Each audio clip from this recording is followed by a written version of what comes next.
New heading का नाम है AS26 अकाउंटिंग स्टैंडर्ड 26। तो अकाउंटिंग स्टैंडर्ड 26 की हेडिंग लिखो, इसका नाम है इंटेंजिबल एसेट्स। इंटेंजिबल एसेट्स ये आपने सुना होगा बस कभी। AS26 कब सुना था? हाँ, गुडविल के बारे में जब आपने कुछ बातें पढ़ी होंगी तब ये बस आपने नाम का ऐसा सुना होगा AS26। तो इजी अकाउंटिंग स्टैंडर्ड है, सिंपल है, ज़्यादा इसमें एप्लीकेबिलिटीज़ नहीं है, फॉर्मूले नहीं है। तो ये बेसिक गुडविल कह लो या जितने भी इंटेंजिबल एसेट्स हैं सबसे डील करता है। हाँ, सारे हर तरह के इंटेंजिबल एसेट से डील करता है, ठीक है ना। तो इसमें लिखते हैं हम, बहुत ही सिंपल बातें। तो फर्स्ट एरो डाल के लिखना सबसे पहले। फर्स्ट एरो में the objective of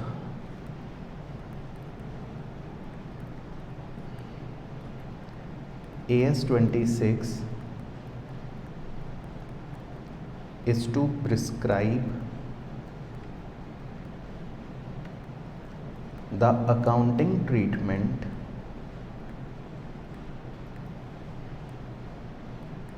for intangible assets. The objective of AS26 is to prescribe the accounting treatment for intangible assets that are not dealt, DEALT, that are not dealt with specifically in another accounting standard, that are not dealt with specifically in another accounting standard। तो इसी के नीचे लिखना है second arrow डाल के, this AS does not apply, this AS does not apply, फिर dash डाल लेना A, intangible assets covered under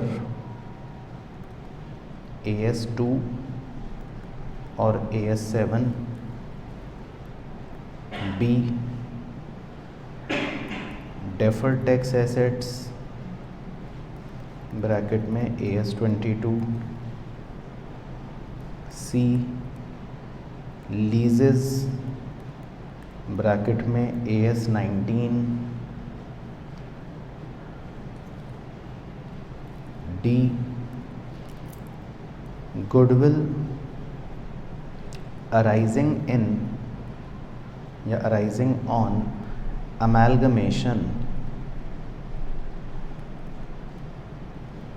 AS14, या E goodwill arising on consolidation AS21।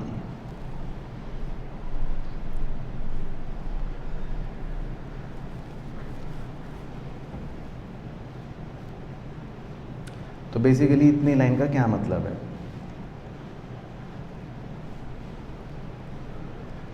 तो देखो, इस अकाउंटिंग स्टैंडर्ड का सिंपल सा ऑब्जेक्टिव ये है कि हमें इंटेंजिबल एसेट्स के ट्रीटमेंट के बारे में सिखाया जाए, है ना, कि इंटेंजिबल एसेट्स का अकाउंटिंग ट्रीटमेंट क्या है। लेकिन हम इसमें वो वाले इंटेंजिबल एसेट्स कवर नहीं करेंगे जो कहीं और कवर हो रहे हैं। तो जैसे AS2 इन्वेंट्री वाला आपने पढ़ा, मान लो कोई वहाँ कवर हो गया। AS7 कंस्ट्रक्शन कॉन्ट्रैक्ट वाला कोई वहाँ कवर हो गया। AS22 ये आप पढ़ कर आए अगर, डेफर्ड टैक्स एसेट वहाँ कवर हो गया। लीजिंग, है ना, अमैलगमेशन अगर चैप्टर हमने पढ़ा वहाँ कवर हो गया। कंसोलिडेशन वहाँ कवर हो गया। मतलब पॉइंट ये कि जो किसी और अकाउंटिंग स्टैंडर्ड में कवर हो गया इंटेंजिबल एसेट, उसको हम यहाँ पे कवर नहीं करेंगे। तो यहाँ वही कवर करेंगे इंटेंजिबल एसेट जो कहीं और कवर नहीं हो रहे। तो अब क्या हैं वो, मतलब क्या हो सकते हैं, तो वो भी लिख लेते हैं नेक्स्ट एरो डाल के कि this years covers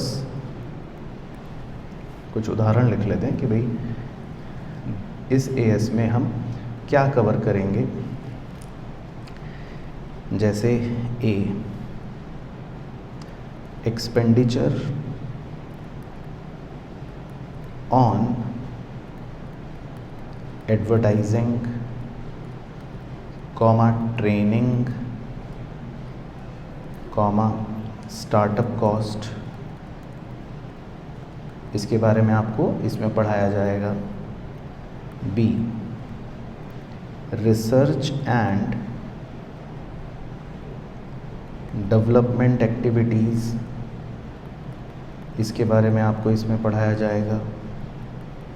C, patents, copyrights, trademarks, ये सब इंटेंजिबल एसेट्स मतलब इस एएस में कवर हो जाएंगे। या डी, कोई भी rights under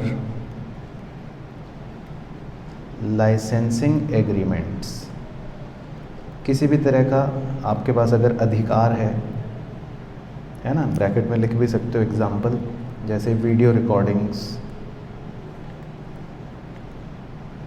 comma motion picture films, तो ये सब अधिकार होते हैं, ये सब राइट्स होते हैं। तो ये सब भी इस एएस में कवर हो जाते हैं।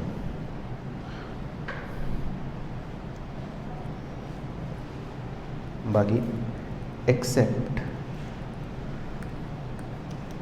लेकिन क्या कवर नहीं होंगे, कुछ चीज़ें ऐसी हैं जो इसमें कवर नहीं होंगी, जैसे वो भी लिख लेते हैं। फाइनेंशियल एसेट्स,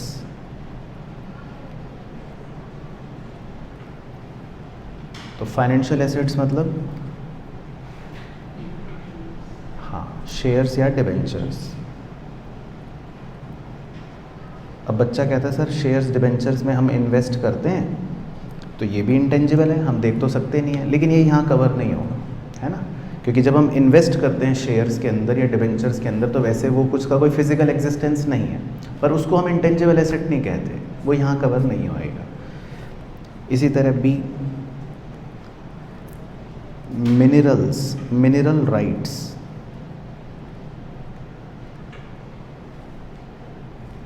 ब्रैकेट में लिख सकते हो। Exploration, comma development, comma extraction of minerals, comma oils etcetera.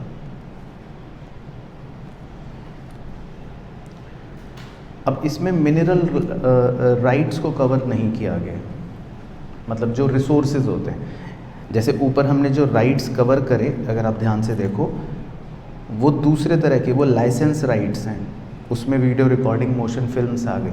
ये जो मिनरल राइट्स होते हैं ये तो हो गए जो आप कोई रिसोर्सेज को एक्सट्रैक्ट करने के अधिकार लेते हो। कोई खदान आपने किसी से राइट ले लिया कि 10 साल के लिए यहाँ से मैं कोयला निकालूंगा, तो वो राइट्स जो है वो यहाँ पे कवर नहीं होंगे, इस एएस में कवर नहीं होंगे। और सी एक और लिख सकते हो, intangible assets arising in insurance enterprises, इसमें आप इंश्योरेंस एंटरप्राइज को अंडरलाइन कर लेना। Intangible assets arising in insurance enterprises from contracts with policy holders, contracts from policy holders, क्योंकि इंश्योरेंस कंपनियां जो कॉन्ट्रैक्ट करती हैं अपने पॉलिसी होल्डर्स के साथ वो IRDA के रूल्स में कवर हो जाता है, तो इसीलिए हम उन तरह के इंटेंजिबल एसेट्स को भी यहाँ पे कवर नहीं करेंगे। तो मतलब पहला शुरुआती 15 मिनट का कार्यक्रम तो इसी चीज़ को लेकर है कि इस एएस में हम कवर क्या करेंगे। तो मतलब नटशेल में देखा जाए तो जो भी दूसरे एएस में कवर हो रहा है वो यहाँ नहीं होगा, बाकी इसके अलावा ऐसे याद रख लेना, share debenture financial assets cover नहीं होंगे, मिनरल राइट्स कवर नहीं होंगे, इंश्योरेंस वालों का कॉन्ट्रैक्ट वो कवर नहीं होगा। लेकिन हम क्या कवर करते हैं मेनली, मोटा मोटा हम ये कवर करते हैं कि एडवर्टाइजिंग या ट्रेनिंग का खर्चा हो गया, रिसर्च डेवलपमेंट की गतिविधियाँ हो गई, पेटेंट्स कॉपी राइट्स हो गए, या इस तरह के फिल्म राइट्स हो गए, इनको हम इंटेंजिबल एसेट बोलेंगे। तो यहाँ तक क्लियर हो गया। इसके बाद नेक्स्ट एरो में आपको लिखना है डेफिनेशंस। अब कुछ छोटी छोटी डेफिनेशंस लिखनी है, मतलब कुछ टर्म्स हैं जो हमें पता होनी चाहिए, तो इसलिए इसका नाम पड़ गया डेफिनेशंस। तो इस एएस के अंदर हमें बहुत सारी डेफिनेशंस दे रखी हैं कि भाई हमें ये पता होनी चाहिए।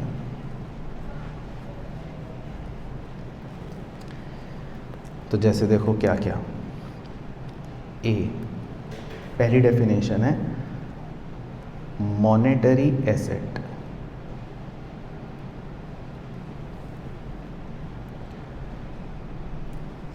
तो मॉनेटरी एसेट आपने कहाँ सुना था पहले? ये पहले भी एक एएस में वैसे आ चुका है ना। चलो तो दोबारा से लिख लेते हैं। मॉनेटरी एसेट में लिखना है हेल्ड, डैश डाल के लिखना, हेल्ड या money held, sorry money held and assets to be received in fixed amount of money, in fixed amount of money, इसको हम बोलते हैं मॉनेटरी एसेट। अब इसके कुछ एग्जाम्पल बताओ।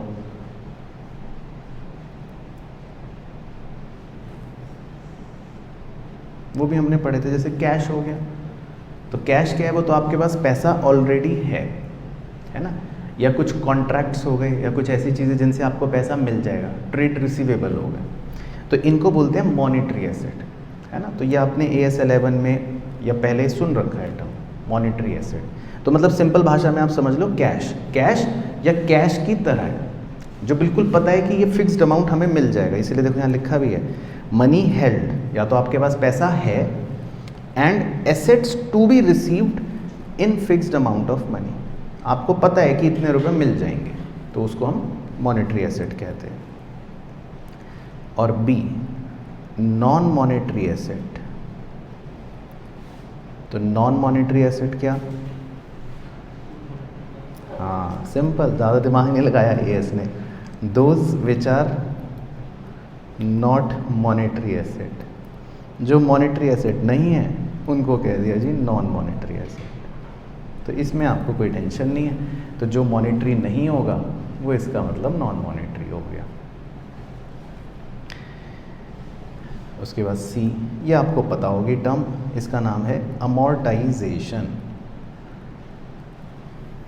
तो अमोर्टाइजेशन का मतलब तो पता ही है, डेप्रिसिएशन जो इंटेंजिबल एसेट पे लग रहा है ना। तो बस यही एक छोटी सी लाइन लिखना है कि क्या है, डैश डाल के, इज द सिस्टमैटिक is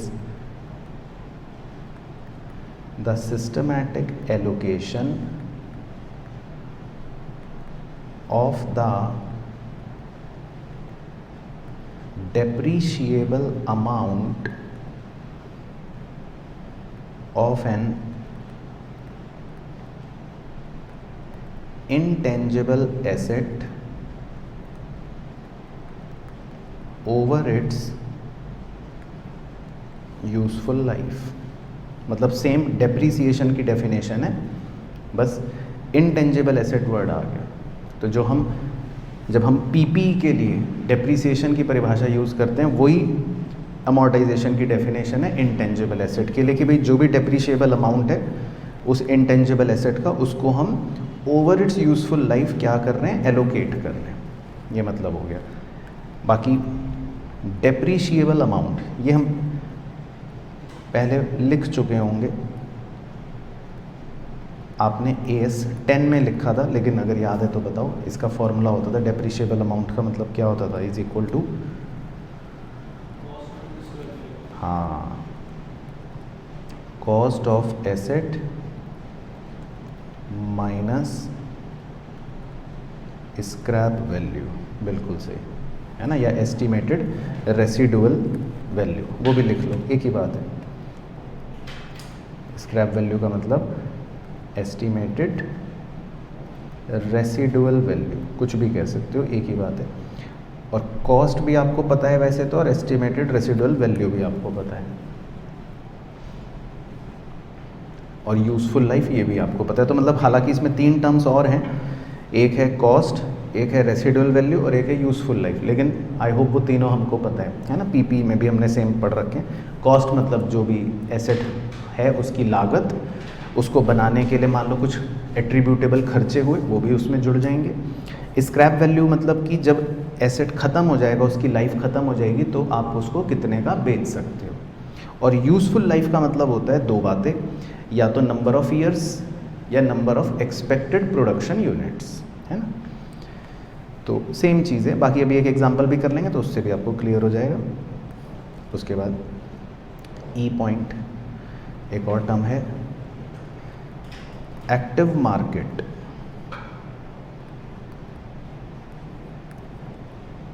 तो डैश डाल के लिखना है, market where all the conditions satisfy। Active market किसे कहते हैं? एक ऐसा बाज़ार जहां सारी कंडीशन सेटिस्फाई हों। 3 कंडीशंस हैं, ए, बी और सी। पहली कंडीशन है items traded with in the market, items traded within the market are homogeneous. B, willing buyers and sellers can normally be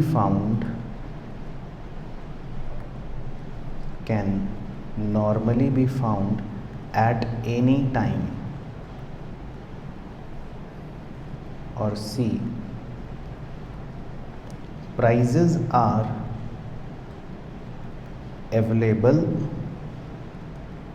to public। prices are available to public।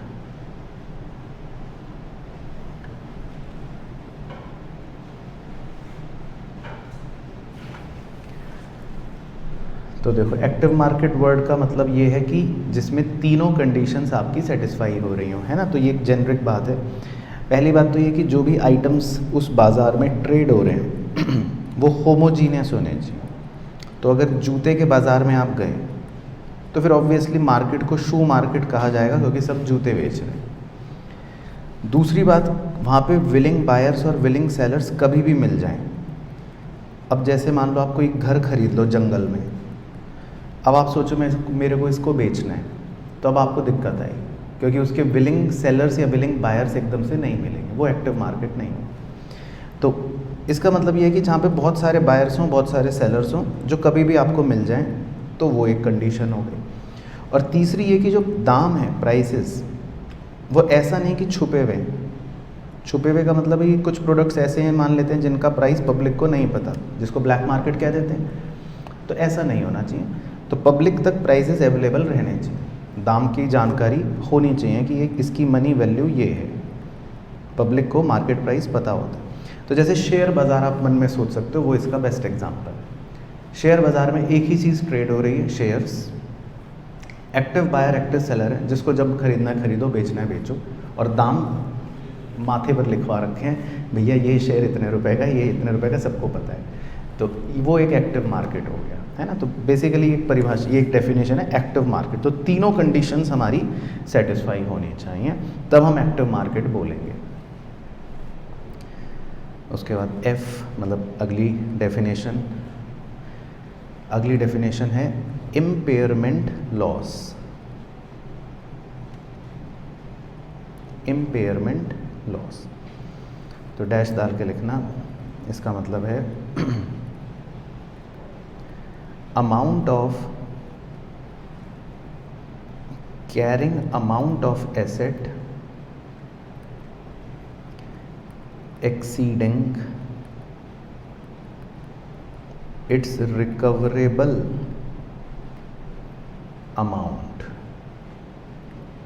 exceeding its recoverable amount। तो English लिख के थोड़ा मुश्किल लगती है, तो इसको एक मैथमेटिकल फॉर्मूले की तरह लिख लो ब्रैकेट में चाहे।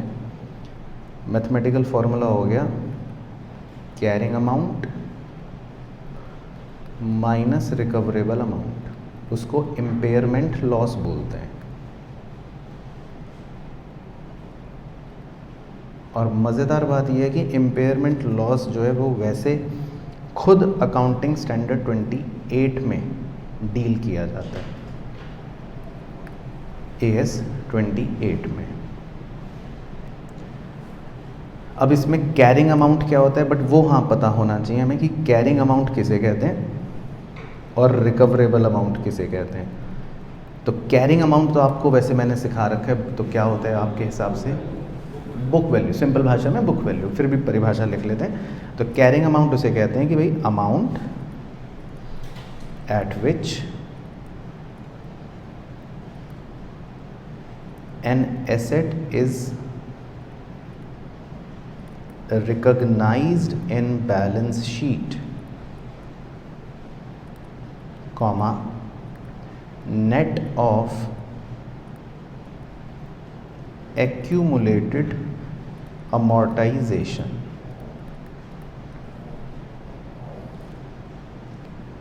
मतलब बिल्कुल सिंपल भाषा में तो बुक वैल्यू बिल्कुल सही है ना। बाकी अपने बनाने के लिए अगर डेमो भी करना है तो कर सकते हो कि भाई जैसे मान लो कोई इंटेंजिबल एसेट है तो उसकी कॉस्ट है 100, आप उसमें से क्या माइनस करते हो, एक्यूमुलेटेड। अब डेप्रीसिएशन वर्ड नहीं बोलेंगे, अमोर्टाइजेशन। मान लेते हैं 40 रुपये उसमें अब तक आप डेप्रीशिएट कर चुके हो, तो बैलेंस शीट में आपकी वैल्यू 60 नज़र आएगी। तो बस इस 60 को बोलते हैं कैरिंग अमाउंट। तो सिंपल भाषा में बुक वैल्यू, तो जिस वैल्यू पर आपका एसेट बुक में, किताबों में, बैलेंस शीट में नज़र आ रहा है वो उसको बोलते हैं कैरिंग अमाउंट। और रिकवरेबल अमाउंट बेच के कितने रुपए मिलेंगे, तो ये तो आपको पता ही है। मतलब आप इसको ऐसे भी कह सकते हो मन में सोचने के लिए, वही रियलाइजेबल वैल्यू कि बेचेंगे तो कितने रुपए मिलेंगे। तो मान लो बेचने पर रुपए मिल रहे हैं आपको 50, किताब में चल रहा है 60, तो 10 आपका नुकसान हो गया। इस नुकसान को इम्पेयरमेंट लॉस कहते हैं कि भाई नुकसान हो रहा है। तो वो AS 28 में वैसे यही सिखाया जाता है, नुकसान हो रहा है तो फिर रिकॉर्ड कर लो, कम कर लो वैल्यू, है ना। तो ये एक छोटा सा डेफिनेशन बन गया इम्पेयरमेंट लॉस। तो carrying amount minus recoverable amount. उसके बाद F के बाद अगली डेफिनेशन G। G की डेफिनेशन में है इंटेंजिबल एसेट, मेन डेफिनेशन। इसको हाईलाइट कर लेते हैं क्योंकि भाई इस AS का नाम ही है ना इंटेंजिबल एसेट। तो इसमें अब ये तो पता चले ना कि इंटेंजिबल एसेट किसे कह रहे हैं हम।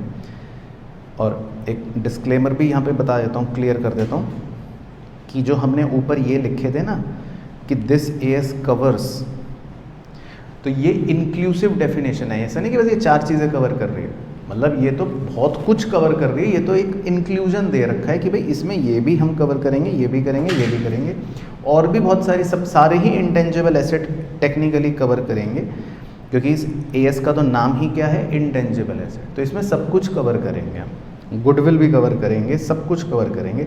लेकिन इंटेंजिबल एसेट किसे कहा जाता है वो लिखते हैं डेफिनेशन के आधार पे। तो इंटेंजिबल एसेट में डैश डाल के लिखना इज़, बस इसके आगे भी आप डैश ही छोड़ लेना। इसमें फिर आपको 4 मतलब बातें लिखनी है कि इंटेंजिबल एसेट क्या है। तो अब पहला लिखो या तो बिंदी डाल के, is an identifiable non monetary asset without physical substance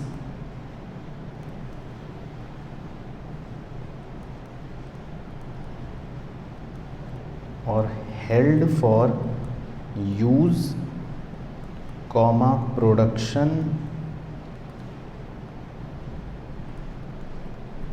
or supply of goods or service,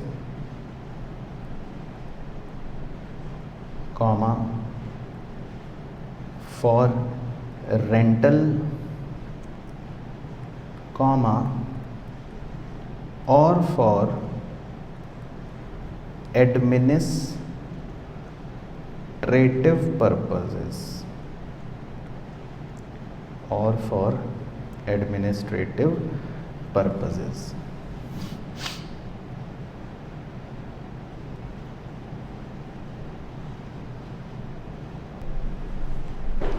तो देखो लास्ट वाला एरो तो छोड़ दो, वो तो आपने पढ़ रखा है। कहाँ पढ़ रखा है? एसेट की डेफिनेशन। ये लास्ट एरो जो है ना, ये तो बाय डिफ़ॉल्ट पीपीई की डेफिनेशन में भी यही चीज़ होती है कि भाई आप इसको यूज़ करो, आप इससे प्रोडक्शन करो, सर्विस की सप्लाई करो, रेंट पे दे दो, या अपना नॉर्मल रूटीन काम में लगा दो, वो आपकी चॉइस है। तो वो एसेट हो गया। अब उसके ऊपर जोड़ दिया विदाउट फिजिकल सब्सटेंस, तो ऑब्वियसली अब इसीलिए इंटेंजिबल कहेंगे। विदाउट फिजिकल सब्सटेंस का मतलब ये है कि दिखना नहीं चाहिए, टच नहीं होना चाहिए, है ना भाई। नॉट सीन और नॉर टच्ड, तो वो जुड़ गया विदाउट फिजिकल सब्सटेंस। तो एसेट आ गया फोर्थ एरो में, और कह रहे हैं दिखना भी नहीं चाहिए, टच भी नहीं होना चाहिए, वो आ गया थर्ड एरो में। सेकेंड एरो में कह रहा है non monetary asset. Non monetary asset मतलब ये कि, अब ऊपर चलते हैं, मॉनेटरी एसेट क्या था? कैश। तो ये कैश नहीं होना चाहिए ऑब्वियसली। अब कैश है तो फिर तो गले में रखा होगा, तो ये कैश नहीं होना चाहिए। मतलब आपको ऐसा नहीं है भाई, अब गुडविल है मान लो, तो क्या आप श्योरिटी से कह सकते हो कि ये ₹1,00,000 की मिल जाएगी मेरे को, ₹1,00,000 6 महीने बाद मिलेंगे, ऐसा आप श्योर नहीं हो। तो जब आपको पता है कि फिक्स्ड मनी नहीं मिलेगा, मतलब फिक्स्ड मनी की कोई श्योरिटी नहीं है, तो फिर हम इसको क्या कहेंगे? नॉन मॉनेटरी एसेट, है ना, क्योंकि ये कोई कैश तो है नहीं। तो इसीलिए ये दूसरे एरो में आ गया कि भाई ये कैसा एसेट होना चाहिए? नॉन मॉनेटरी होना चाहिए। पहला एरो कह रहा है आइडेंटिफाइबल। ये नया शब्द है, तो इस पे आप स्टार बना लो, आइडेंटिफाइबल। बाकी 3 एरो मुझे लगता है आपने एसेट में भी सेम देख रखे होंगे।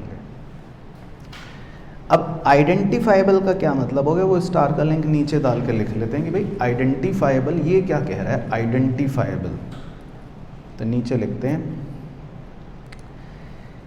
कि भाई to be identifiable,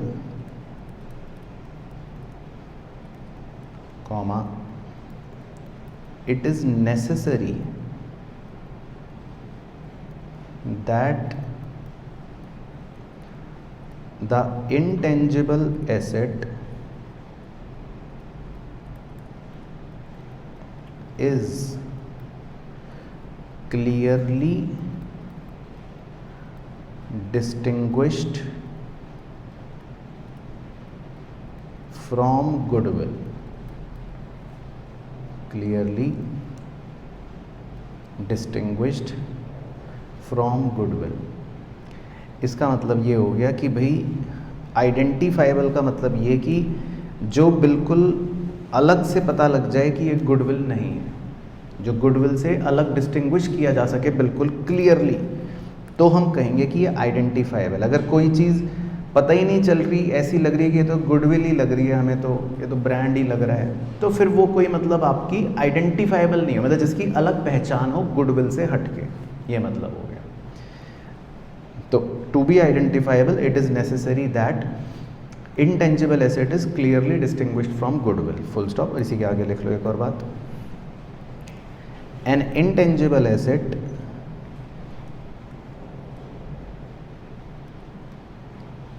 can be clearly distinguished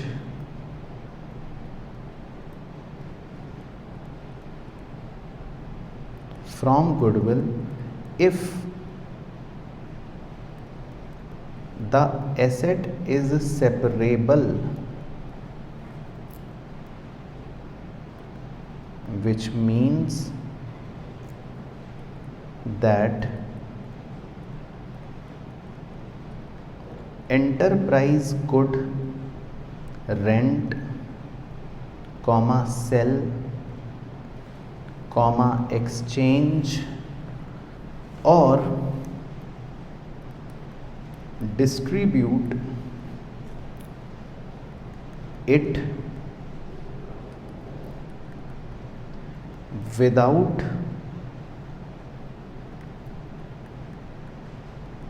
disposing the other asset, without disposing the other asset। तो मतलब ये हो गया कि भाई एसेट इज सेपरेबल, बस ये कीवर्ड्स हैं, हाईलाइट कर लो। सेपरेबल मतलब जिसको अलग किया जा सके, है ना, जिसको अलग किया जा सके। ऐसी मैं तो एक फिजिकल एग्जांपल दे रहा हूँ, फिजिकल एसेट का, मोबाइल का। मान लो ये मोबाइल है, अब इसके अंदर मान लो बैटरी लगी हुई है।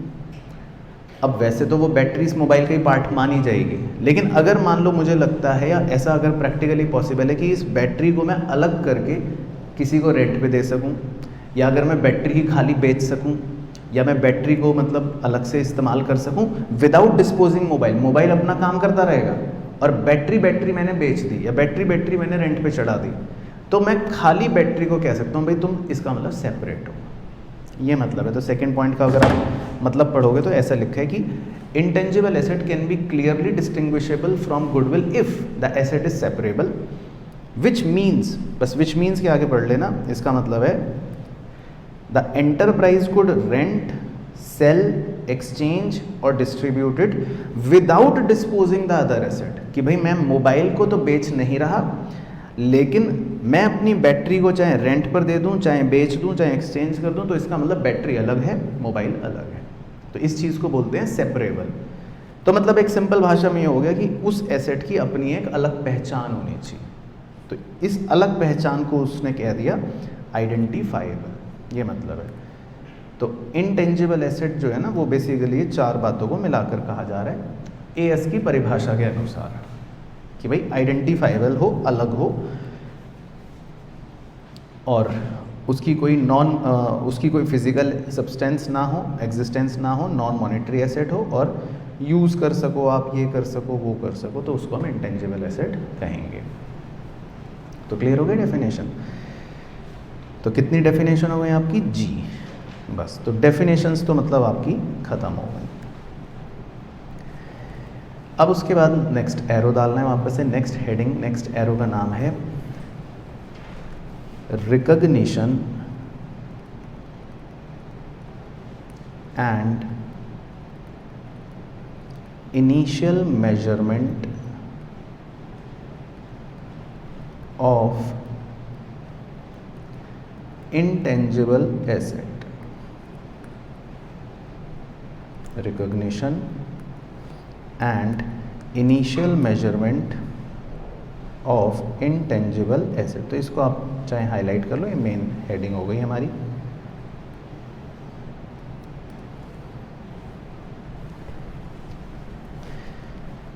तो लिखो जी इसके नीचे रिकॉग्निशन क्राइटेरिया डैश डाल के A, it is probable that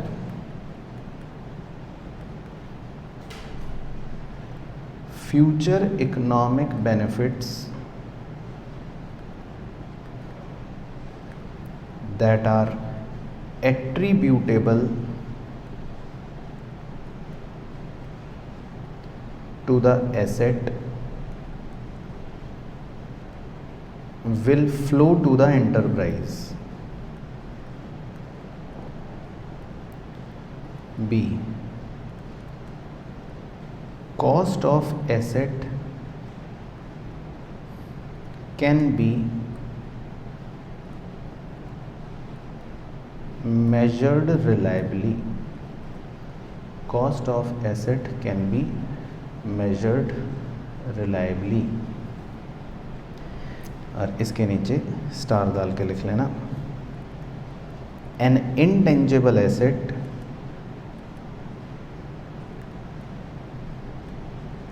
should be measured initially at cost.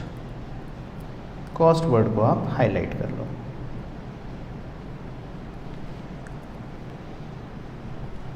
At cost.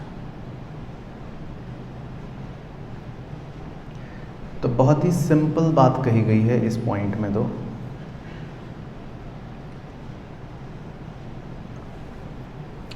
Recognition word का मतलब क्या होता है? रिकॉग्निशन, ये तो आपको ऐसे सिखा रखा है, रिकॉर्ड करना। तो रिकॉग्निशन का क्राइटेरिया बना रखा है कि भाई मैं अपनी बुक्स में अब रिकॉर्ड करता हूँ, पेटेंट, कॉपीराइट, कब रिकॉर्ड करूँगा? तो दो बातें हैं, जब मैं बिल्कुल सुनिश्चित हो जाऊँ, प्रोबेबल हो जाऊँ कि इस एसेट से भविष्य में फ़ायदा मिलेगा, पक्की बात है। और दूसरा, जब मैं उस एसेट की कॉस्ट को ढंग से रिलायबली मेजर कर पाऊँ। अब यही रीज़न था जो आप एक बचपन में लाइन रटते थे कि self generated goodwill will not be recorded. तो उसका रीज़न यहाँ पे फिट हो रहा है, क्योंकि जो गुडविल अपने आप जनरेट हो गई मेहनत कर करके सालों साल, उसकी कॉस्ट नहीं निकाली जा सकती, है ना? आप उसकी कॉस्ट नहीं निकाल सकते। लेकिन जो गुडविल आप खरीद के आते हो बाजार से, किसी को 10 करोड़ रुपए दिए और उसका ब्रांड खरीद लिया, तो उसकी कॉस्ट पता है आपको, परचेज्ड गुडविल। तो ये आप पढ़ते थे, जो बचपन में पढ़ते थे ना। तो समझ गए रिकॉग्निशन क्राइटेरिया क्या है? तो दो बातें होनी चाहिए कि फ्यूचर इकोनॉमिक बेनिफिट हमें श्योर है कि मिल जाएगा और हम उसकी कॉस्ट को रिलायबली मेजर कर सकें, और यही बात नीचे दे दी। अब दूसरा आ गया मेजरमेंट। इसमें दो बातें बताते हैं, एक तो रिकॉग्निशन हो गया और इनिशियल मेजरमेंट कि भाई क्या वैल्यू रिकॉर्ड करोगे। तो वो सबको पता ही है, बच्चे को गली मोहल्ले में, कि कोई भी एसेट जो है वो कॉस्ट पर रिकॉर्ड करना है। तो वही लिखा है कि भाई इनटेंजिबल एसेट जो है वो भी हमें कॉस्ट पर ही रिकॉर्ड करना है। बाकी कॉस्ट क्या है वो दोबारा से लिख लो, हालांकि ये पीपीई में लिख चुके थे बट फिर भी लिख लो, मज़ा आ रहा है, रिवाइज हो जाएगा। तो तीन बातें थी, एक लिख लो परचेज प्राइस, है ना? कॉस्ट का मतलब हमेशा यही होता है, हमेशा याद रखना है, परचेज प्राइस, ठीक है।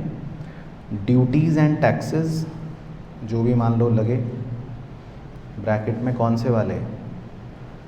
नॉन रिफंडेबल, जो वापस मिल जाएंगे आपको तो फिर तो कोई बात नहीं। और तीसरा डायरेक्टली क्या था? Attributable expenditure on making the asset ready for use. कोई और खर्चा जो आपने मान लो कर दिया, कोई भी ऐसा खर्चा, रिलेटेड खर्चा जो उस एसेट को यूज़ तक लाने के लिए करना ज़रूरी है। तो जैसे आप जब मशीन खरीदते हो तो उसमें इंस्टॉलेशन एक्सपेंस है ना, तो इसी तरह इंटेंजिबल एसेट में भी हो सकता है, कुछ भी हो सकता है वो। तो कॉस्ट का मतलब हमेशा यही रहता है कि भाई खरीदने का भाव, कोई भी ड्यूटीज़ या कोई भी आपने टैक्स दिया, और कोई भी डायरेक्टली एट्रीब्यूटेबल एक्सपेंडिचर्स।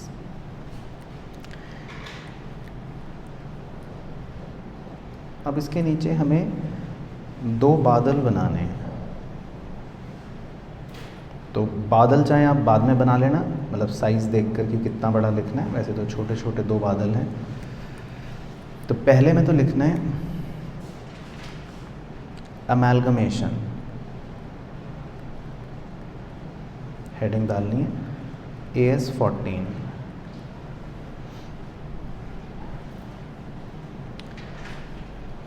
तो हमने, अगर आपने अमैलगमेशन चैप्टर पढ़ लिया है तो आपको पता होगा कि जब हम अमैलगमेट करते हैं, दो फर्म्स मिलती हैं, तब एक गुडविल क्रिएट होती है ना?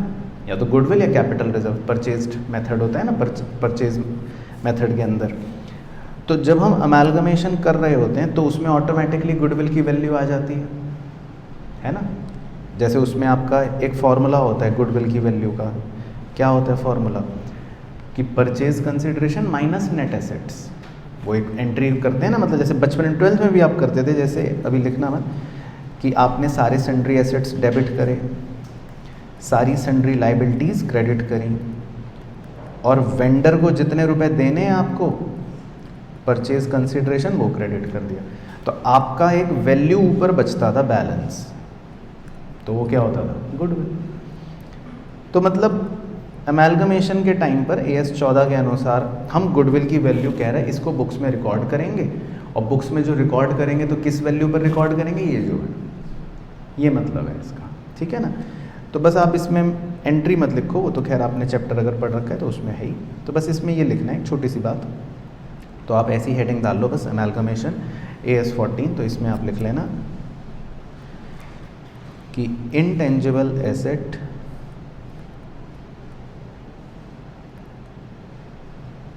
acquired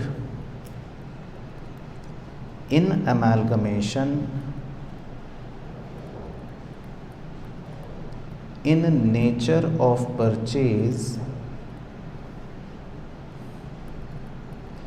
is recorded in the books।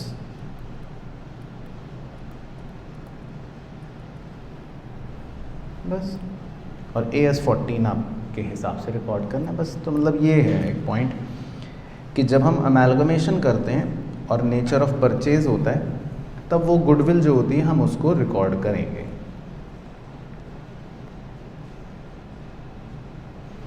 और दूसरे बादल में लिखना है गवर्नमेंट ग्रांट।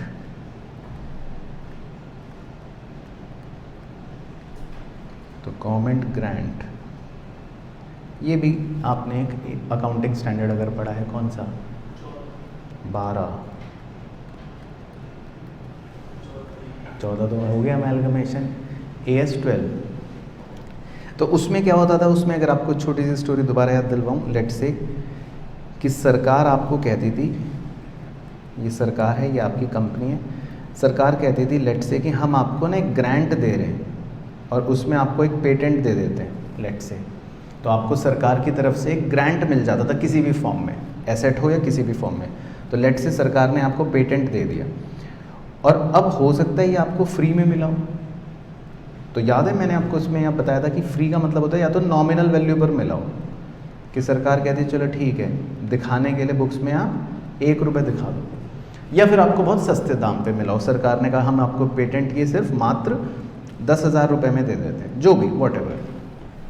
तो इस केस में भी हमारी कंपनी अब जो अगर हमें पेटेंट मिला सरकार से, वो रिकॉर्ड करेंगे।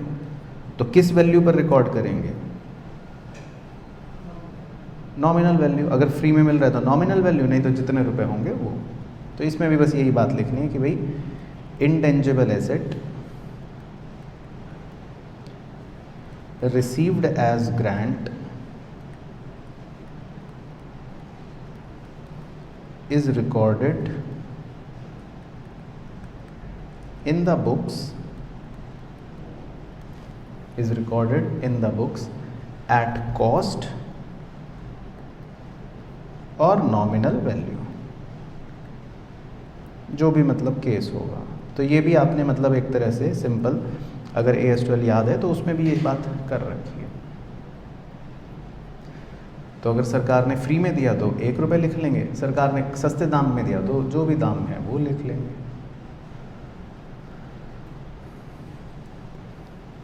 ठीक है, तो ये आपका हो गया basically recognition and initial measurement. इसके बाद नेक्स्ट एरो का नाम है exchange of intangible asset. Exchange of intangible asset, तो इसको आप हाईलाइट कर लो। इंटेंजिबल एसेट को एक्सचेंज कर लिया, तो इसमें क्या करेंगे,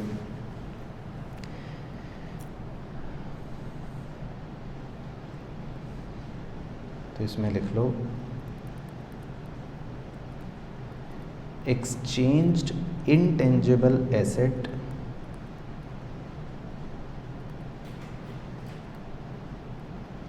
should be recorded at उसको कैसे रिकॉर्ड करना है, तो एक कर्ली ब्रैकेट बना लेते हैं। एसेट सरेंडर्ड, एसेट सरेंडर्ड और एसेट ऑब्टेन्ड। भाई या तो आपने एक एसेट सरेंडर करा और एक ऑब्टेन करा, तो दोनों में से विच एवर इज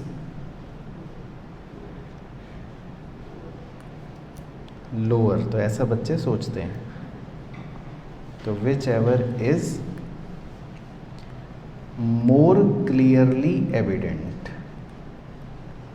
तो एएस ने आपके ऊपर छोड़ दिया, सीए साहब कह रहा भाई दोनों में से जो आपको क्लियरली एविडेंट लगेगा वो वैल्यू ले लेना। अब जो एसेट आपने दिया उसकी वैल्यू ज़्यादा एविडेंट थी तो उसको ले लेना, या जो एसेट आपको मिला उसकी वैल्यू अगर आपको लगती है कि ज़्यादा एविडेंट है तो उसको ले लेना। बाकी वैसे प्रैक्टिकली लोअर ही चलता है प्रैक्टिकली, लेकिन एग्जाम में नहीं लिखना है ना, मन में सोचना है कि विच एवर इज़ लोअर, लेकिन वैसे प्रैक्टिकली एएस की लैंग्वेज के हिसाब से which ever is more clearly evident, है ना। तो जब हम एक्सचेंज करते हैं एसेट्स का, तो जो भी ज़्यादा एविडेंट होती है जिसकी वैल्यू, उस वैल्यू पर रिकॉर्ड करते हैं। तो ये भी एक छोटा सा पॉइंट है। उसके बाद नेक्स्ट एरो, ये भी छोटा सा पॉइंट है, इंटरनली जनरेटेड गुडविल। तो इसमें एक ही लाइन लिखनी है, वो आपको पता ही है क्या, इंटरनली जनरेटेड गुडविल, जिसको आप बचपन में क्या कहते थे, सेल्फ जनरेटेड गुडविल। तो क्या लिखनी है, एक ही लाइन कि internally generated goodwill is not recognized as asset। और रीज़न भी आपको पता ही है, क्योंकि हम बिल्कुल रिलायबली इसकी कॉस्ट एस्टिमेट नहीं कर सकते। आप ये नहीं कह सकते भाई मैंने 10 साल मेहनत करी है, वो 500 करोड़ रुपए की है, मतलब आप रिलायबली उस कॉस्ट को नहीं निकाल सकते। तो यही है बस बात कि internally generated goodwill is not recognised as asset. उसके बाद अगला पॉइंट, ये बहुत इंपॉर्टेंट है, इस पर आप लिख लो, वेरी इंपॉर्टेंट। पहले ये अकेला पॉइंट एक अलग अकाउंटिंग स्टैंडर्ड होता था, AS 8, लेकिन याद है आपको, अगर लिस्ट में बताया था कि AS 8 हट चुका है ना, 7 के बाद सीधा 9 है, 8 मर्ज हो गया था 26 में। तो ये जो पॉइंट है ये बेसिकली AS 8 पहले हुआ करता था, तो हेडिंग ही बना लेते हैं, इसका नाम है research and development. Research and development.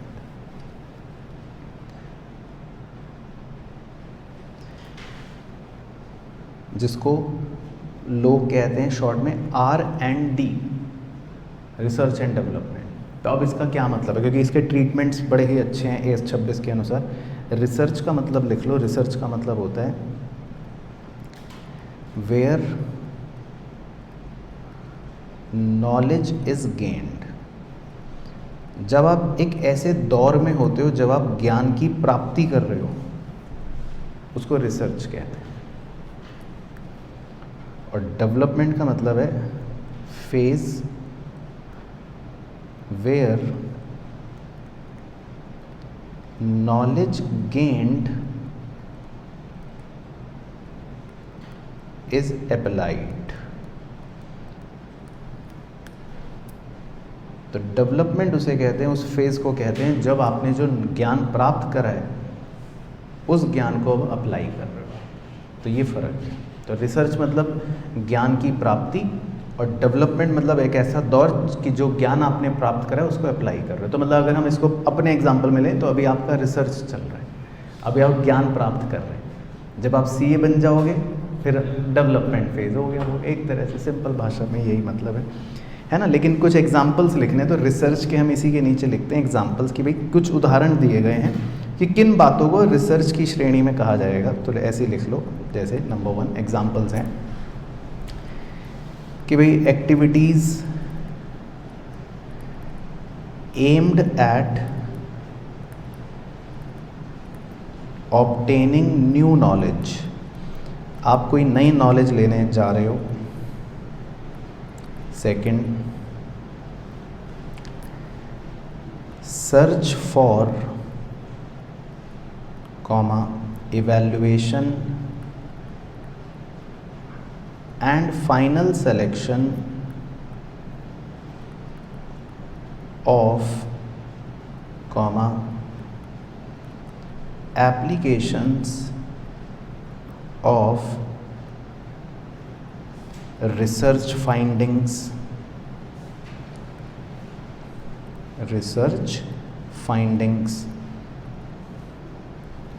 आप कुछ नई रिसर्च की मतलब खोज करने के लिए जा रहे हो या इवैल्यूएट कर रहे हो, उसका कुछ एप्लीकेशन कर रहे हो, मतलब खोज चल रही है अभी, फाइंडिंग्स है ना, रिसर्च फाइंडिंग्स। ऐसे ऊपर था न्यू नॉलेज, नया ज्ञान ले रहे हो। Third example, search for alternative materials comma devices comma products और सर्विसेज। आप कुछ नए प्रोडक्ट्स, नए सर्विसेज, नए मटेरियल्स की खोज कर रहे हो कि मैं अपने बिजनेस के लिए कुछ नया मटेरियल देखता हूँ, एटसेट्रा। तो मतलब कुछ एग्जांपल्स हो गए, मतलब जिसमें भी आपकी खोज चल रही है ना, तो उसको रिसर्च की कैटेगरी में डाला गया। डेवलपमेंट किसको कह सकते हैं, उसके भी कुछ एग्जांपल लिख लेते हैं कि भाई डेवलपमेंट के क्या उदाहरण हो सकते हैं, वो उसके नीचे लिख लेते हैं। Number 1, design comma construction and testing. अब आप डिज़ाइन तैयार कर रहे हो, कंस्ट्रक्शन कर रहे हो या कुछ टेस्टिंग कर रहे हो ऑफ मॉडल्स, कुछ भी मॉडल की, मतलब जो आपने खोजबीन करके कोई मॉडल निकाला, कोई चीज़ फाइंड कर ली, अब आप उस पर टेस्टिंग कर रहे हो, अब आप उस पर कुछ कंस्ट्रक्शन कर रहे हो, अब आप उसका डिज़ाइन बना रहे हो, तो ये डेवलपमेंट फेज़ मान लेते हैं। Second example, design of tools comma moulds MOULDS involving new technology. तो दोबारा देखो, अगेन इसमें डिज़ाइन वर्ड आ गया है ना। तो डिज़ाइन का मतलब हमेशा क्या होता है, कुछ बना रहे हो आप। इधर था सर्च, ढूंढ रहे हो आप, है ना। तो आप कोई नया मोल्ड बना रहे हो। मोल्ड में बेसिकली खांचे होते हैं, जैसे जो गाड़ियाँ बनाती हैं कंपनी, तो गाड़ी में आप देखते हो ना अलग अलग प्लास्टिक पार्ट्स लगे होते हैं, तो वो मशीनें जो बनाती हैं उनको मोल्ड्स कहते हैं। तो वो हो गया एग्जाम्पल। एक और लिख लो, थर्ड, और क्या एग्जाम्पल हो सकता है, design comma construction and operation of pilot plant. Design comma construction and operation of pilot plant. तो फिर से इसमें क्या वर्ड आ गया, देखो डिज़ाइन। तो मतलब बच्चा रट लेगा कि डिज़ाइन वर्ड्स देखो और डेवलपमेंट समझ लो, तो मतलब भी वही है। लेकिन आप इसमें लॉजिकली भी सोचें, जब कुछ नॉलेज अप्लाई की जा रही है उसको डेवलपमेंट फेज़ कहते हैं, है ना। और जब नॉलेज अप्लाई नहीं कर रहे, आप कुछ खोजबीन कर रहे हो, तो उसको रिसर्च फेज़ कहते हैं। अब मज़ेदार बात यह है कि जब आप खोजबीन करोगे तब भी आपका खर्चा होगा, और ये सब करोगे तब भी आपका खर्चा होगा, है ना। तो दोनों में ऐसे करली ब्रैकेट बना के लिख लो, एक्सपेंसेस, खर्चे हो गए। ये हैं रिसर्च फेज़ के खर्चे, और इधर भी एक्सपेंसेस, ये हैं डेवलपमेंट फेज़ के खर्चे। तो दोनों में आपके खर्चे हो जाते हैं। तो बताओ उत्कर्ष बाबू, क्या करें सीए साहब, अब क्या कह रहा है AS 26?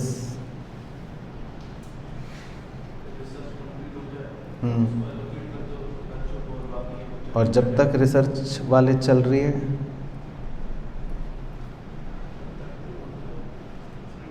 कुछ नहीं, कहीं रिकॉर्ड नहीं करें। नहीं, मान लो मैंने रिसर्च करी, मैं मान लो एक नया कुछ सर्च करने निकला, नया मटेरियल सर्च करने में जापान चला गया, ठीक है, कि यार नया मटेरियल ढूंढेंगे, और मैं वापस आ गया खाली हाथ, है ना, 2 लाख रुपए लग गए। अब ये खर्चे का क्या करूँ, मैं इंटेंजिबल एसेट दिखा दूँ कि भाई रिसर्च 2 लाख रुपए। ये है पॉइंट समझ गए कि क्या है। जब भी हम रिसर्च करते हैं तो कुछ खर्चे होंगे, अब मैं उन खर्चों को क्या करूं, रिकॉर्ड कहाँ करूं, ये है पॉइंट। तो इन खर्चों को लिखना है रिकॉग्नाइज्ड एज खर्चा, यानी कि एज एक्सपेंस इन पीएनएल। हम कहेंगे ठीक है 2 लाख रुपए खर्च हो गए तो लिखो खर्चा, लिखो, खत्म, नाटक नहीं।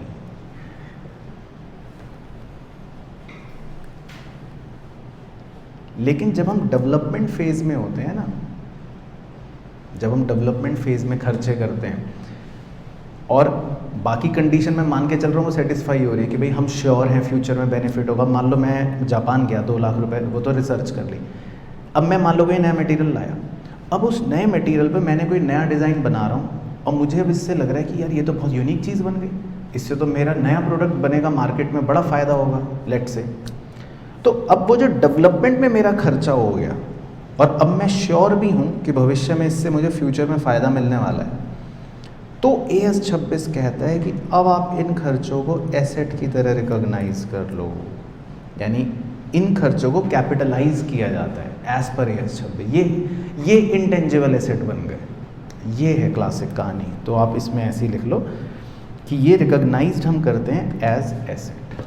तो AS 26 ये मेन चीज़ कह रहे हैं, वो खर्चे हैं PNL वाले, लेकिन ये खर्चे नहीं हैं, ये एसेट बन जाएंगे। तो इसीलिए डेवलपमेंट फेज के खर्चे जो हैं वो एसेट बन जाएंगे। लेकिन हाँ, ये ध्यान रखना है, रिकॉग्नाइज्ड एज एसेट कहने का मतलब है कि भाई रिकॉग्निशन क्राइटेरिया हम मान के चल रहे हैं फुलफिल हो रहा होगा, कि भाई हमें डेवलपमेंट फेज के खर्चे की जो कॉस्ट है वो रिलायबली पता होगी और हम प्रोबेबल होंगे कि भविष्य में फ़ायदा होने वाला है। तो ये तो मतलब एक अब बाय डिफ़ॉल्ट माना ही जाएगा जब भी मैं कहूँगा कि रिकॉग्नाइज्ड एज एसेट। लेकिन हाँ, मुद्दे के लिए, बेसिक कहानी के लिए, रिसर्च के खर्चे PNL में, लेकिन डेवलपमेंट फेज के खर्चे एसेट बन जाएंगे, है ना। तो ये इस कहानी के लिए AS 8 बना रखा था, बताओ, तो इसीलिए कहा कि अब ये स्कीम ही डाल दो। तो समझ आ गया। लेकिन ये वाला पॉइंट तो एक इम्पॉर्टेंट पॉइंट था, रिसर्च एंड डेवलपमेंट। इसके बाद नेक्स्ट पॉइंट में हम एक छोटा सा ना एग्जाम्पल से ही कर लेते हैं। तो आप ऐसे लिख लो example, intangible asset purchased for ₹1,50,000 full stop, future expected benefit is dash डाल के ईयर 1, ईयर 2, ईयर 3। ईयर 1 में 3 लाख रुपए, ईयर 2 में 2 लाख रुपए और ईयर 3 में 1 लाख रुपए। Find yearly amortisation.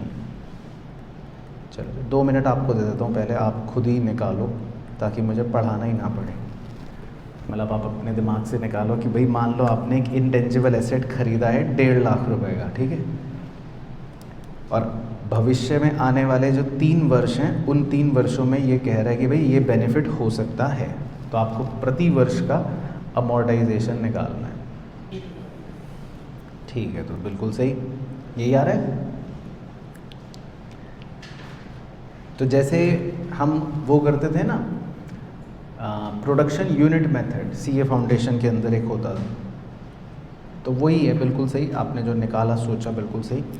तो जैसे एक तरह से जो हमारे एक्सपेक्टेड प्रोडक्शन यूनिट्स हैं या एक्सपेक्टेड फ्यूचर बेनिफिट है वो है 3 लाख, 2 लाख और 1 लाख, राइट। तो यही है बात कि अब हम जो अमोर्टाइज करेंगे ना इस 1,50,000 को, इसे हम 3:2:1 के रेशो में ही अमोर्टाइज कर लेंगे। तो ईयरली अमोर्टाइजेशन जो आपका आएगा, पहले साल आ जाएगा 75,000, दूसरे साल आ जाएगा 50,000 और तीसरे साल आ जाएगा 50। तो यही आंसर है, सिंपल। समझ गए बात? तो क्लियर हो गया? तो जो आप प्रोडक्शन यूनिट मेथड पढ़ते थे, अब इसमें भाई फिजिकल चीज़ नहीं है, इंटेंजिबल चीज़ है, तो नाम बन गया ईयरली अमोर्टाइजेशन। है तरीका वही है ना। तो बस यही आंसर, ये पॉइंट समझाना था, तो इस पॉइंट को ऐसे ही समझ लिया हमने एग्जाम्पल में कि भाई ये ऐसे बेसिकली अमोर्टाइजेशन हो जाएगा। तो इसमें दो बातें लिख लेते हैं छोटी छोटी सी। एक तो लिख लेते हैं सितारा डाल के अमोर्टाइजेशन पीरियड। तो AS26 ने क्या कह रखा है अमोर्टाइजेशन पीरियड के लिए? तो AS26 ने कह रखा है कि जी अमोर्टाइजेशन पीरियड ज़्यादा से ज़्यादा 10 साल हो सकता है, बस उसके अंदर अंदर अमोर्टाइज कर दो। क्योंकि आपने कोई पेटेंट राइट ले भी रखा है, तो ये थोड़ी ना आप कहोगे 50 साल तक फ़ायदा मिलता रहेगा। तो AS26 ने एक अच्छा पॉइंट कह रखा है कि इंटेंजिबल एसेट्स को जब हम एक्सपेक्टेड यूजफुल लाइफ उसकी सोचते हैं, तो ज़्यादा से ज़्यादा 10 साल तक लो, है ना। बीइंग अ चार्टर्ड अकाउंटेंट, तो जब हम किसी भी कंपनी का इंटेंजिबल एसेट डेप्रिशिएट करेंगे यानी कि अमोर्टाइज करेंगे, तो 10 साल के भीतर भीतर कर देंगे, ये मतलब हो गया। तो ये हो गया अमोर्टाइजेशन पीरियड। बाकी अमोर्टाइजेशन मेथड तरीका क्या बता रखा है AS26 ने, वो CA साहब पर छोड़ दिया उन्होंने। तो उन्होंने कहा CA साहब अमोर्टाइजेशन जो मेथड वो आप अपने हिसाब से देख लो। आपको लगे SLM तो वो लगा लो, आपको लगे WDV तो वो या लगा लो, या आपको लगे प्रोडक्शन यूनिट मेथड जिसका एग्जाम्पल मैंने देकर समझाया तो वो लगा। तो मतलब इसमें AS26 ने कोई बाधा नहीं लगा रखी, आपको जो सही लगे वो लगा सकते हो, कोई भी लगा सकते हो, है ना। वो डिपेंड करेगा पर्सन टू पर्सन या फैक्टर्स टू फैक्टर्स।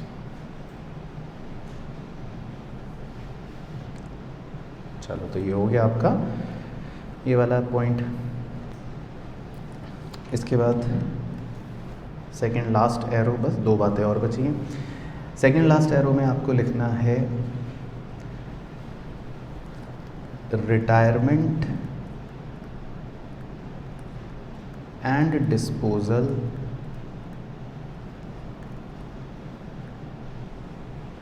इसको हाईलाइट कर सकते हो। तो रिटायरमेंट एंड डिस्पोजल, इसका मतलब इसमें लिखना कि इंटेंजिबल एसेट इज डी-रिकॉग्नाइज्ड, फिर डैश डाल देना। डी-रिकॉग्नाइज्ड का मतलब बैलेंस शीट से बाहर करना है अब, है ना। डी-रिकॉग्नाइज का मतलब है बैलेंस शीट से हटाओ, ऐसे लिख देता हूँ आपको समझाने के लिए। भाई डी-रिकॉग्नाइज का मतलब हमेशा ये है कि जो पहले रिकॉर्ड करा था अब उसका उल्टा करना है, बैलेंस शीट से हटाना है। इस चीज़ को कहते हैं डी-रिकॉग्नाइजेशन। तो आप इंटेंजिबल एसेट को बैलेंस शीट से कब हटाओगे उत्कर्ष भाई, बताओ।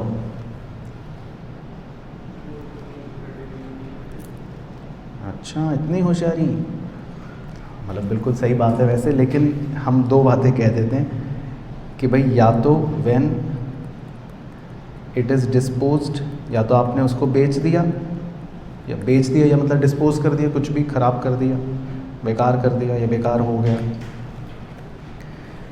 और या when no future economic benefit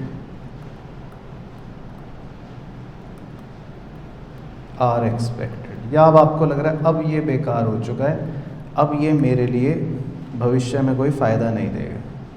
तो ये तो जीवन का भी सत्य है उत्कर्ष भाई, लोग आपको तब तक रिकॉग्नाइज करेंगे, हाँ लोग भी आपको कब तक रिकॉग्नाइज करेंगे, जब तक आप उनके फ़ायदे के हों। जैसे ही फ़ायदा ख़त्म तो रिकॉग्निशन भी ख़त्म। तो ये जीवन का मूल सत्य यहाँ आ गया। तो यही हमें इंटेंजिबल एसेट के साथ करना है कि भाई जब तक है उसकी फ्यूचर में इकोनॉमिक बेनिफिट वैल्यू तब तक उसको रिकॉर्ड करके रखना है। अगर लग रहा है कि फ्यूचर में इकोनॉमिक बेनिफिट वैल्यू नहीं दे रहा ये, तो फिर डिरिकॉग्नाइज करना है। तो ये मतलब बन गया रिटायरमेंट एंड डिस्पोजल। बाकी इसमें एक स्टार पॉइंट ऐड कर लेते हैं, वो रिव्यू को लेकर है। तो उसमें बस आप एक छोटा सा स्टार पॉइंट डाल के लिख लेना कि भाई the amortisation period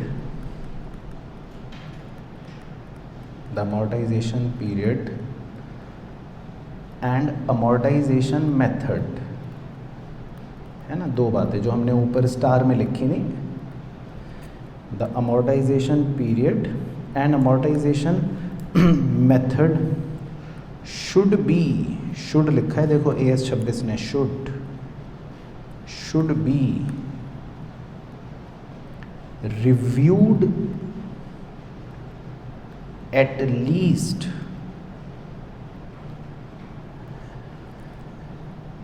at the end of financial year.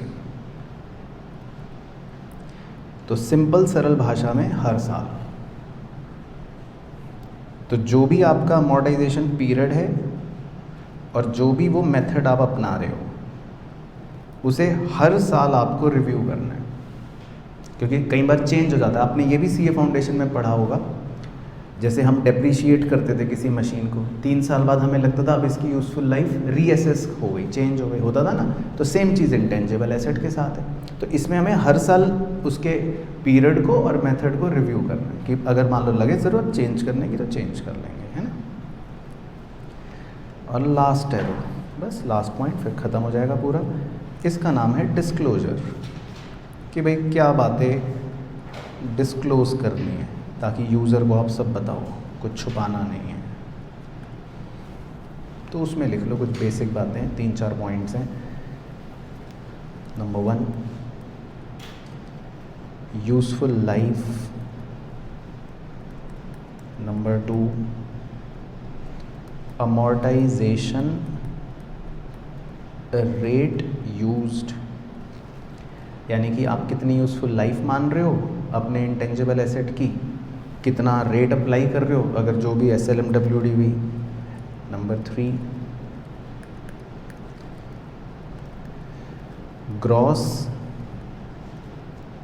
Carrying amount and accumulated amortisation. ये बताना पड़ेगा आपको, मतलब वही एग्जाम्पल से दोबारा समझा देता हूँ कि भाई जैसे आपने अपना दिखाया ना इंटेंजिबल एसेट की, उसकी कॉस्ट क्या है 100 और माइनस करा उसका एक्यूमुलेटेड डेप्रीसिएशन 40, तो ये आ गया 60। तो 60 को तो हम बोलते हैं वैसे नेट कैरिंग अमाउंट। 60 को क्या बोलते हैं? Net carrying amount. अब मान लो कोई कह दे मैं तो खाली 60 दिखाऊंगा यूज़र को, तो यूज़र कहेगा भाई 60 कैसे?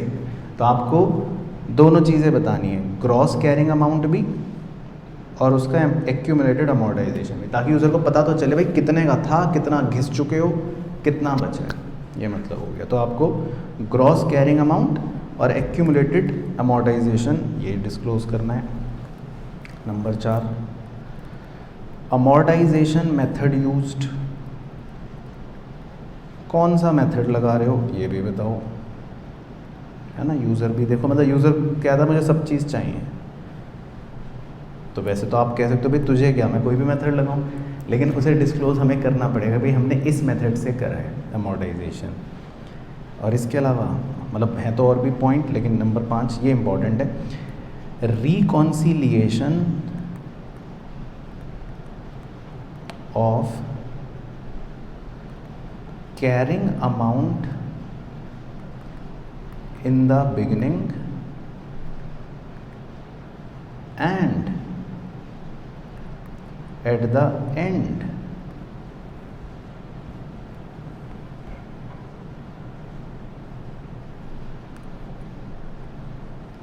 तो मतलब रिकंसिलिएशन भी बताना यूज़र को। किस बात का सर रिकंसिलिएशन? भाई मान लो आपने ये कह दिया, यूज़र को ये कह दिया कि बिगिनिंग में इंटेंजिबल एसेट 10 का था, और कह दिया अब 12 का है, यूज़र कहेगा ये क्या बात हुई, पहले आप कह रहे हो बिगिनिंग में 10 का था और एंड में कह रहे हो 12 का हो गया, ये क्या बात हो गई। तो आप कहोगे यूज़र को ठीक है मैं सारी जानकारी देता हूँ, तो आपको उसको सारा रिकन्सिलेशन बताना पड़ेगा। आपको बताना पड़ेगा देखो 4 रुपये का मैंने और ख़रीदा, परचेज़ करा, 1 रुपये का मैंने बेच दिया था, 1 रुपये का अमोर्टाइज हो गया, तो कह रहे फिर आप कहोगे देखो 12 का बचा। तो इस चीज़ को कहते हैं रिकन्सिलिएशन, ये मतलब हो गया है ना। तो मतलब आपको सब बताना पड़ेगा, जो भी आपने परचेज़ करी या जो भी आपने डिस्पोज करा या जो भी अमोर्टाइज हुआ या जो भी मतलब हुआ, एवरीथिंग। तो इसको बोलते हैं रिकन्सिलिएशन। आप खाली ये नहीं बता सकते भाई बिगिनिंग में इतनी है, एंड में इतनी है, अब यूज़र खुश हो गया, तो यूज़र को सब बताना है। तो ये मतलब हो गया रिकन्सिलिएशन का। बाकी नंबर 5 में आप लिख सकते हो अदर डिस्क्लोजर्स एज रिक्वायर्ड।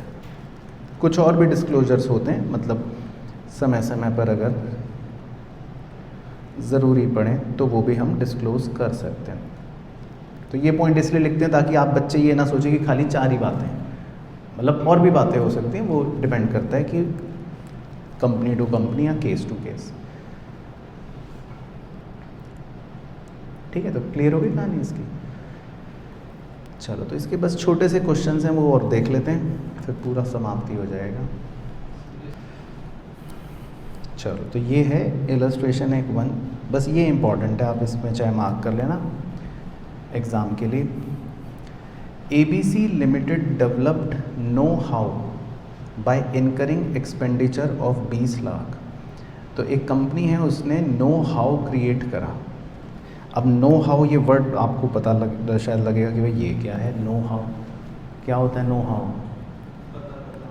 हाँ, मतलब ये एक बहुत ही बढ़िया इंटेंजिबल एसेट है ये, नो हाउ बोलते हैं इसको, कि मतलब आपने कोई फॉर्मूला पता लगा लिया, नो हाउ, कि कैसे बनती है कोई चीज़ या कैसे होती है कोई चीज़। तो ABC limited developed know how by incurring expenditure of 20 lakh. और ध्यान से पढ़ोगे तो उसने ये भी लिखा है डेवलप्ड। तो डेवलप्ड का मतलब क्या हो गया कि ये डेवलपमेंट फेज पार कर चुका। तो जो वैसे भी डेवलपमेंट फेज पार कर चुका, तो ये वैसे भी एसेट के क्राइटेरिया में आ गया। तो मतलब हर तरह से शब्द का मीनिंग आपको क्लियर हो। तो 20 लाख रुपए का हमारा एसेट हो गया। The know how was used by the company from 1 अप्रैल 2001। ठीक है, तो 1 अप्रैल 2001 से ये इस्तेमाल कर रही है, 1 अप्रैल 2001 से। The useful life of asset is 10 years. चलो, थैंक गॉड। अगर 11 होती तो हम डांट लगाते मुंशी की कि भाई मैक्सिमम 10 है, तुम 11 कैसे ले रहे हो। तो ये इन्होंने मैक्सिमम 10 ही ले रखी है। From the year of commencement of use. ठीक है, द कंपनी, अब पढ़ो, has not amortized the asset till 31 March 2008। तो मतलब वो बना लेते हैं 31 मार्च 2008 तक इन्होंने अमोर्टाइज नहीं करा। तो मतलब 1 2 साल हो गए, 3 4 5 6 7। तो इन्होंने 31 मार्च 2008 तक अमोर्टाइज नहीं करा, ये बात कह रहा है। बात समझ आ गई वो क्या कह रहा है। अच्छा, कह रहा है pass the journal entry to give effect to the value of know how as per AS 26 for the year ended 31 March 2008। अब आप CA हो, आपको बुला लिया, अब आपको कहा चलो जी ये लो बुक्स ऑफ अकाउंट, अब एंट्री पास करो। अब आप यहाँ खड़े हो 31 मार्च 2008 ईयर एंड पर किताब लेकर के, अब मुझे एंट्री के लिए बुलाया गया है। 5 नंबर देगा इंस्टीट्यूट इस एंट्री के आपको कि भाई आपको अब क्या करनी है एंट्री। समझ गए क्वेश्चन क्या है। तो मतलब अगर डायग्रामेटिकली ही चलूँ तो आपके पास एक एसेट था 20 लाख का 1 अप्रैल 2001 वाले दिन।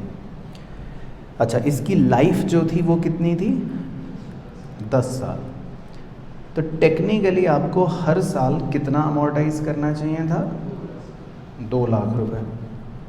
क्लियर हो गए पहले यहाँ तक।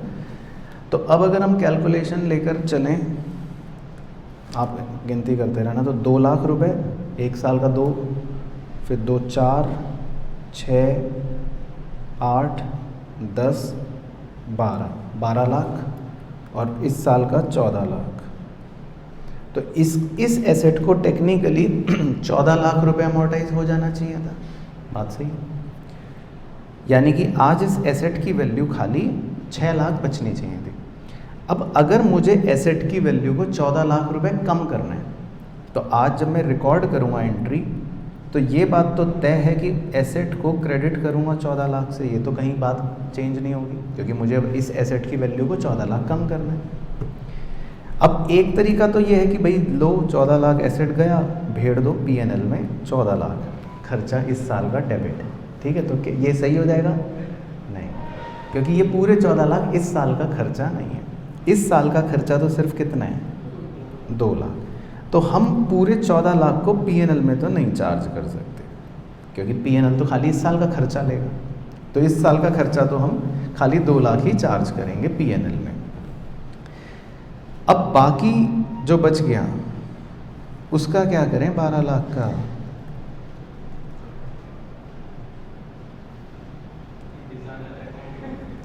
नहीं, डिज़ाइनर अकाउंट कुछ नहीं है, ये आपने पढ़ लिया है, मतलब आपने नहीं, आपने तो पढ़ लिया है। अब देखो कितने लिंक होते हैं अकाउंटिंग स्टैंडर्ड, इसलिए ढंग से पढ़ने चाहिए। अब ये जो 12 लाख है ना, ये जाएगा तो पीएनएल में, परंतु अब आपने एक एएस पढ़ा था, अब मैं याद दिलवाता हूँ। ये जो 12 लाख रुपए आपको इस साल पता चला कि कंपनी ने नहीं लगाए थे और अब आप अब लगा रहे हो, वेरी गुड, चल गई बुद्धि। प्रायर पीरियड आइटम, राइट, यहाँ लिख देता हूँ, प्रायर पीरियड आइटम है ये। हालांकि जाएगा पीएनएल में ही, प्रायर पीरियड आइटम भी है, तब भी है तो पीएनएल में ही, लेकिन हमने उसमें ये सीख रखा है कि इसको फिर अलग से डिस्क्लोज करेंगे, ये अलग से जाएगा, मतलब प्रॉफिट पहले निकलेगा बिफोर प्रायर पीरियड आइटम, फिर ये अलग से चमकेगा बाद में profit after prior period item. तो क्लियर हो गया ना पॉइंट? तो देखो, मतलब मैं फाइनल एंट्री कर देता हूँ, ये तो समझाने के लिए हुआ। तो हमें बेसिकली एंट्री क्या करनी है, ये आपको दिखाई देता हूँ, चलो वो आप लिख लेना सॉल्यूशन में। तो हम अपने एसेट की वैल्यू कम करेंगे, तो एसेट की वैल्यू तो हमें 14 लाख कम करनी है। तो देखो, to know how account, asset का नाम आ गया, 14 लाख रुपए। जो इस साल का 2 लाख का अमोर्टाइजेशन है, तो एंट्री बन गई अमोर्टाइजेशन अकाउंट डेबिट। अब इस एंट्री को, खाली इतनी एंट्री को मन में ऐसे सोच लेना, आपके समझने के लिए लिख रहा हूँ। जैसे मशीन डेप्रीशिएट करते थे आप, तो क्या एंट्री बनती थी? Depreciation to machine. अब नो हाउ को डेप्रीशिएट करेंगे तो वो कहलाएगा अमोर्टाइजेशन, तो एंट्री बन गई अमोर्टाइजेशन टू नो हाउ। और 12 लाख रुपए वो किस नाम से चमकेंगे? Prior period item. तो वो प्रायर पीरियड आइटम 12 लाख जाएगा पीएनएल में ही, लेकिन ऑब्वियसली वो पीएनएल में किस नाम से जा रहा होगा? Prior period item. तो ये एंट्री बन जाएगी आपकी, ठीक है। तो बस आप ये आंसर नोट कर लो, मतलब ये एक मेन चीज़ थी। फिर चलते हैं नेक्स्ट क्वेश्चन पर। ये एक छोटा सा थ्योरी क्वेश्चन है, ये जल्दी से आप ऐसे देख लो। The company had spent 45 lakh रुपए on publicity and research expenses on one of its new consumer product. तो इस कंपनी ने 45 लाख रुपए पब्लिसिटी पर और रिसर्च के खर्चों पर खर्च करे हैं, which was marketed in accounting year 2001-2, ठीक है, but prove to be a failure, और ये फेल हो गया research. State how will you deal with the following matter in the accounts of U limited for the year ended 31 March 2002। तो इस साल इन 45 लाख रुपए का आप क्या करोगे?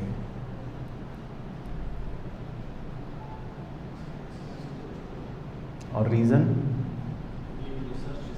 एक तो रिसर्च एक्सपेंस है, फिर ऊपर से फेल भी हो गया, बिल्कुल सही। तो ये इसका आंसर है। तो बस ये तो आप ऐसे ही देख लो ओरली कि भाई according to AS 26 the company should charge the total amount of 45 lakh as expense in the PNL, ठीक है। तो ये तो सीधा कहानी हो गई। अब ऐसी एक लास्ट क्वेश्चन है इसका, वो भी देख लो, इलस्ट्रेशन 3 है, ये पढ़ लेते हैं। इसमें लिखा है, एक company with a turnover of 250 crore and an annual advertising budget of 2 crore had taken up the marketing of new product। ठीक है, तो एक कंपनी का टर्नओवर तो है 250 करोड़ का, मतलब सेल्स, और इन्होंने एडवर्टाइजिंग का खर्चा रखा है अपने लिए 2 करोड़ का। तो इन्होंने एक मार्केटिंग ली of new product. It was estimated that the company would have a turnover of 25 crore rupees from the new product. तो अब उन्हें लग रहा है कि ये नए प्रोडक्ट से हमें फ्यूचर में 25 करोड़ का और टर्नओवर बढ़ जाएगा या सेल हो जाएगी। The company has debited it's P&L account the total expenditure of 2 crore. तो कंपनी ने अपना ये जो एडवर्टाइजिंग का खर्चा था 2 करोड़ रुपए, इस 2 करोड़ रुपए को P&L में डेबिट कर लिया है on extensive special advertisement campaign for new product. Is the procedure adopted by company correct, ये बताना है। तो मतलब आपसे ये पूछ रहा है कि भाई एडवर्टाइजमेंट पर 2 करोड़ का खर्चा हुआ, तो इसको P&L में लिख लिया है मुंशी ने, तो ये ठीक करा या नहीं करा, ये पूछा जा रहा है। तो बताइए।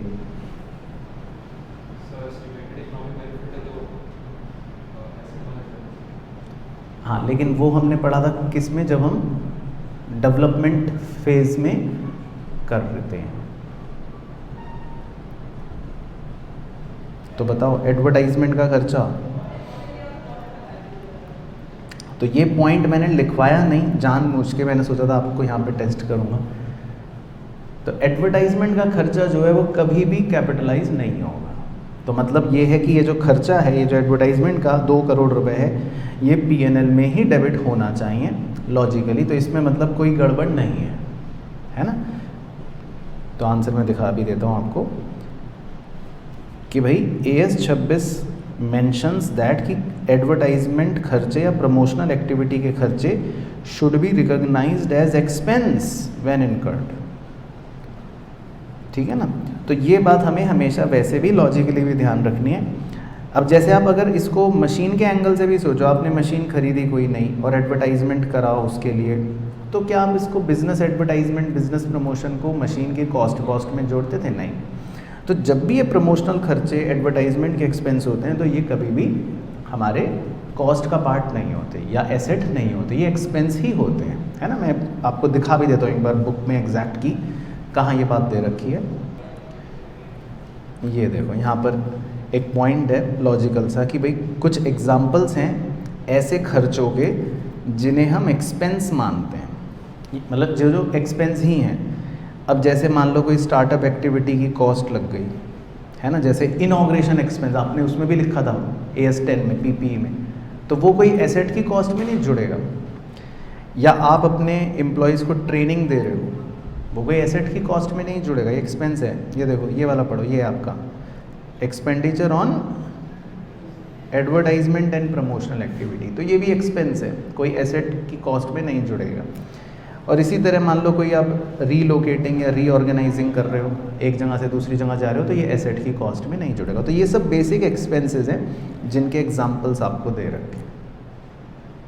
तो समझ आ गया पॉइंट, क्लियर हो गया? चलो, तो बस यही था इसमें।